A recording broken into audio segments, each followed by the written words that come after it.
Details చూస్తే సమాజ అభివృద్ధికి దిశానిర్దేశకులు ఉపాధ్యాయులే అన్నారు జనసేన ప్రధాన కార్యదర్శి తోట చంద్రశేఖర్. వంగటూరు జిల్లా అరండర్పేటలోని జనసేన కార్యాలయంలో గుంటూరుతో పాటు విజయవాడకు చెందిన వివిధ కళాశాలల లెక్చరర్స్ జనసేన పార్టీలో చేరారు. సమాజాన్ని పరోక్షంగా ప్రభావితం చేసే ఉపాధ్యాయులు జనసేనలోకి రావటం శుభ పరిణామమని ఆయన అన్నారు. గత పాలకుల తప్పిదాల వల్ల రాష్ట్రంలో అన్ని రంగాల్లో వెనుకబడ్డామని, అవినీతి రహిత సుపరిపాలన జనసేన పార్టీతోనే సాధ్యమన్నారు. పార్టీ గెలిపే లక్ష్యంగా అన్ని వర్గాల వారు నిరంతరం కృషి చేయాలని పిలుపునిచ్చారు.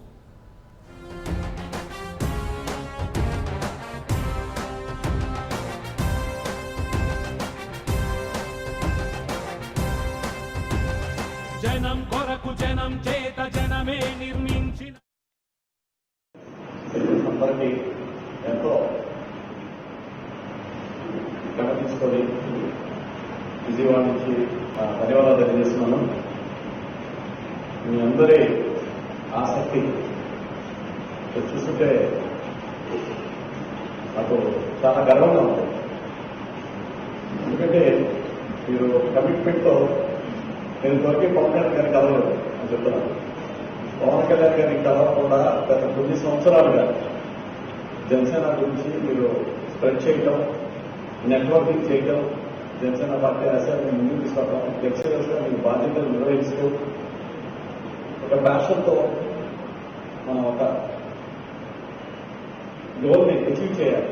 పార్టీని ప్రజల్లోకి, ఒక పార్టీ ఆశయాల్ని ప్రజల్లోకి తీసుకువెళ్ళడంలో మనం అంత సఫలీకృతం కాలేదు. ఆ రోజు మొన్న మీడియా కానివ్వండి, మనీ పవర్ కానివ్వండి, మాఫియాగా వాళ్ళు బిహేవ్ చేసిన తీరు కానివ్వండి, వాటన్నింటినీ మనం గట్టిగా ఎదుర్కోలేకపోయాం.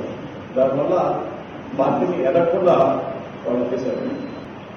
జనసేన పార్టీకి ఈ రోజు 25 లక్షల మంది సేన ఉంది, జన సైనికులు ఉన్నారు. చాలా కమిటెడ్ గా పనిచేస్తే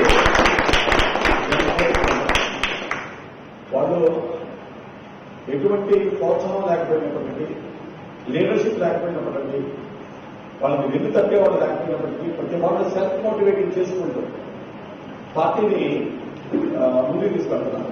వీటికి కావాల్సిన బెనిఫిట్స్ కూడా రవాణా చేస్తారు. ప్రతి అడుగుడుగునా అడ్డేస్తారు. మనకు ఈసారి చూడాల్సింది, చేయాల్సింది చిన్న చిన్న పదవుల గురించి కాదు. పడితే మనం కొట్టకపోనే కొట్టాలి, దాన్నే కుంభస్థలాన్నే కొట్టాలి. ఎక్కువ మంది దగ్గర పార్టీ ఫెసిలిటీస్ కట్ చేయాలి. మీరు గ్రూప్ మీటింగ్స్ పెట్టండి, గెట్ టుగెదర్స్ పెట్టండి, మీ స్నేహితులందరినీ కనెక్ట్ అవ్వండి. హిస్టేట్ చేయండి. మా పార్టీ గురించి చూడాల్సిన అవసరం లేదు. మన నాయకులు తెలుసుకోవడానికి హిస్టేట్ చేయాల్సిన అవసరం లేదు.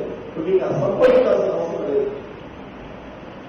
మిగతా పార్టీని మా పార్టీని చెప్పుకోవడానికి వాడు సంపాదించాలి. ఎవరైనా బయటకు వచ్చి, ఎందుకంటే నిజాయితీ ఉన్న పార్టీ కాదు. మనం చర్చతో పెడితే మనల్ని ఎవరు ఓడించేవాళ్ళు లేదు. ఏమాత్రం వాళ్ళు ఈయన తెల్లటి కాగితం లాగా ఆయన వ్యక్తిత్వాన్ని ఆయన మెయింటైన్ చేసుకొచ్చారు. దాన్ని మనం సపోర్ట్ చేద్దాం. స్ట్రాటజిక్ గా ఈ పని మనం చేసామని నేను చెప్పాలి. గుర్తు చేస్తూ మేము వచ్చి కలుసుకున్నామని కాకుండా మిమ్మల్ని కలవకుండానే మేము ఈ పని చేశాం. ఇంత జవాబు చేసామని మనం చెప్పే స్థితిలో. For more updates, please subscribe 99 TV Telugu.